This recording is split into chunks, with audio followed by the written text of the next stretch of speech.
Alright, what is up, guys? It's Camo Kid 556. This one's probably going to be a pretty quick video. I have to leave for work in like 45 minutes, and you might hear my roommate Hope. She is listening to music in the kitchen. You may hear it, you may not. But today's video is kind of a really weird one. It's about my car and all the problems that I've dealt with it. Now, when I left New Hampshire, I had a Mazda 6 SUV, and that's the one that I took from New Hampshire all the way down to Houston. Good car. When I was doing contracting, it was an SUV, so I could carry all my shit in it. But when I was in Tennessee, it got stolen from the parking lot of the hotel that I was staying at.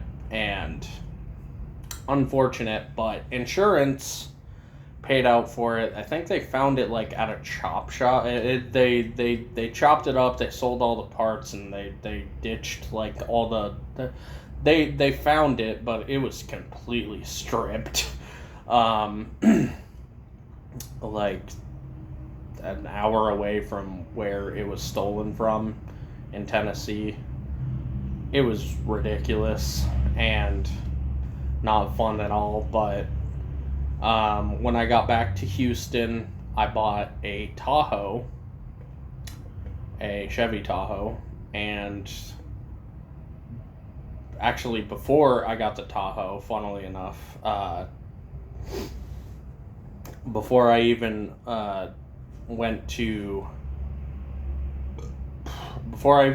Tennessee, I had bought one of my dream cars, which I still have today, but I'm selling it soon because it's got issues. It's a 2012 Lexus IS 250C convertible. The C stands for convertible. It's not the IS 250. The IS 250 is probably the car I'm going to get next. It's a 4-door version of the car that I have now. Some of them come with hard tops, some of them come with sunroofs. I'm probably going to get one with a sunroof if I can find one. But that car was really fun.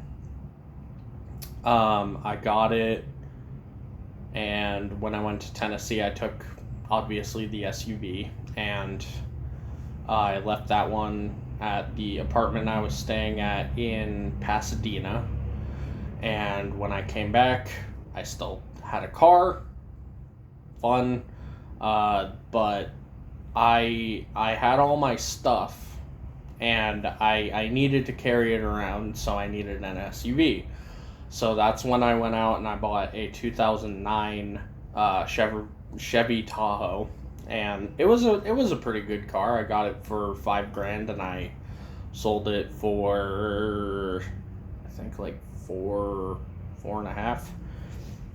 A couple years later, when I left for Wyoming a couple years ago on my welding job.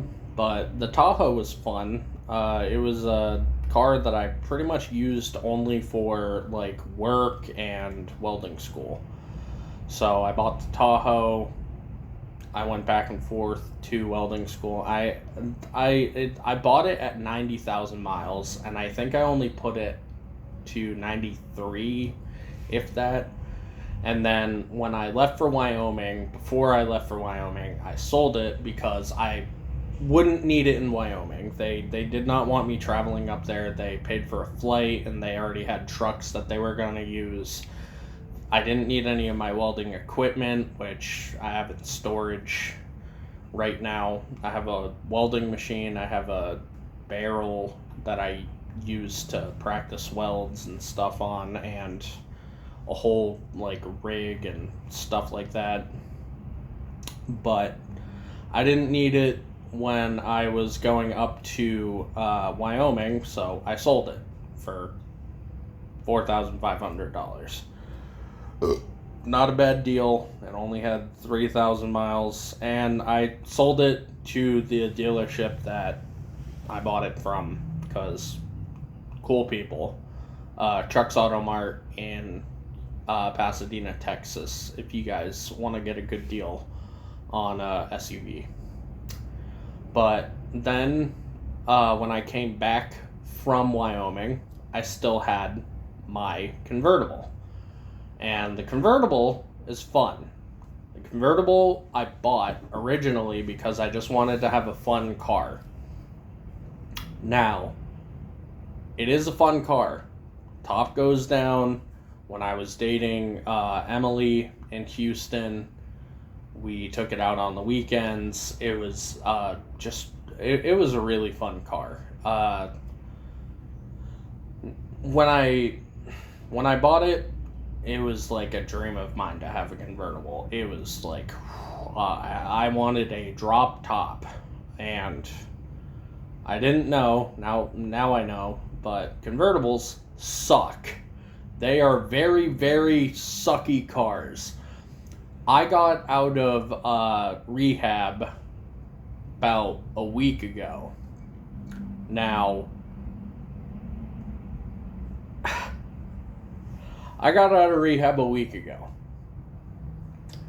And I found out that while I was in rehab, it had rained a couple of times, and my car, because it's a convertible, leaks a fuck ton of water. Now, if you don't know, water and electrical shit inside the car does not mix very well. So every time now I go to start the car, you push down, and my car's a push to start, so you push down on the brake, you hit the button, and then it starts. Now I have to push down on the brake, hit the button, and most of the time it takes a couple tries. It'll flash like 1, 2, 3 times. Then you have to put it into neutral because the engine didn't start. You have to push the brake down again, hit the stop button, put it back into park, put your foot on the brake again, hit the start button again, and it'll flash again, and then you have to put it into neutral and turn it off. And it's just like, it takes a couple of tries. It is so annoying, but usually after like the second or third try, it'll start right up. Now, it's not supposed to do that. It's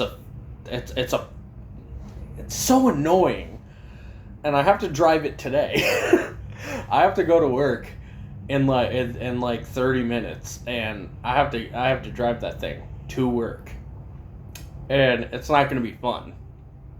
But like, man, it sucks so much having to do that.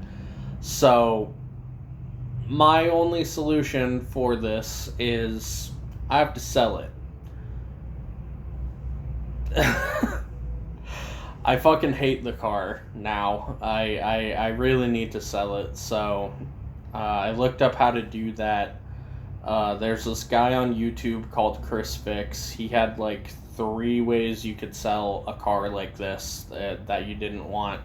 One of the ways was you part it out. You basically take it apart and sell all the good parts and then scrap all the bad parts. I don't have time to do that. Second one was you put it on Facebook Marketplace or eBay or someplace like that, and you tell them there's electrical issues and you sell it for less than what you could sell it for the Kelley Blue Book value. I don't want to do that because I don't want to have to wait fucking a month for that to happen. And the third option was there's this site that will send a tow truck with a check, and they will come pick your car up for you. You let them know the miles, what's wrong with it, the special features, just everything about the car's history, and they'll come pick it up. Now, I'm doing that one. It's coming on Friday, which is 2 days away. after work, after my AA meeting, because I'm in AA now, they're coming to pick it up with the tow truck, and the quote that I got for it was $6,500. Now, if I sold it to a dealership without letting them know that it has electrical issue, I bought it originally for $12,000. I probably could get like $9.5 to $10 for it, just based on the miles. Because when I bought it, it had 85,000 something miles, and now that I'm selling it, it has 91 something. So I've put some miles on it. I've put over 6,000 miles on it. Texas is a very big place, but $6,000 for a car that doesn't start up, that just constantly gives me problems. I'll take that $6,000 and I'll get a rental car for a week. Doesn't bother me at all. But like, I guess the moral is just do research on the cars that you want to buy, cause this sucks. I have a car that fucking sucks to own right now, and luckily for me, I'm selling my car on Friday, and then I'm gonna take that money and go to Petersville in it's out by New Braunfels. It's about 30 minutes away from here, and I am going to look at a Toyota 4Runner. It's a 2011 4Runner. I need an SUV. I have a lot of tools. I hate carrying it in the trunk because my trunk's also a convertible. There's space for it, but when you have the top down, you have to put all the shit in the back seat. That sucks.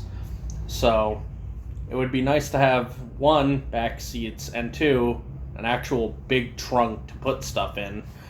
So it's a 2011 Toyota 4Runner. Hopefully I can put the $6,000 that the place has given me, and I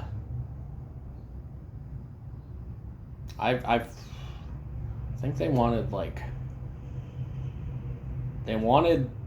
$15,000 for it, so I'm pretty sure I'm putting down the $6,000 towards it as like a down payment, and then I'll have like a $10,000 loan, or I don't know. I could probably just I could probably just give him a check for the whole. I have a good amount of money. I could pay it off pretty quick if I wanted to, but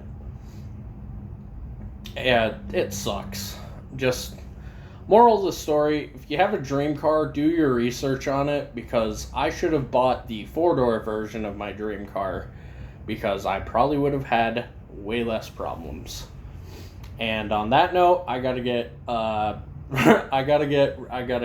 ready for work, and I gotta go out and start my car. So thank you guys for watching. Make sure to like, comment, and subscribe. Share the video if you liked it. And yeah, leave some really bad car stories down in the comments. I'd love to hear from you guys about this, because I don't want to feel alone in this. I hate my car, and I am not going to be sad when it's gone. So thank you guys for watching, and until the next one, peace.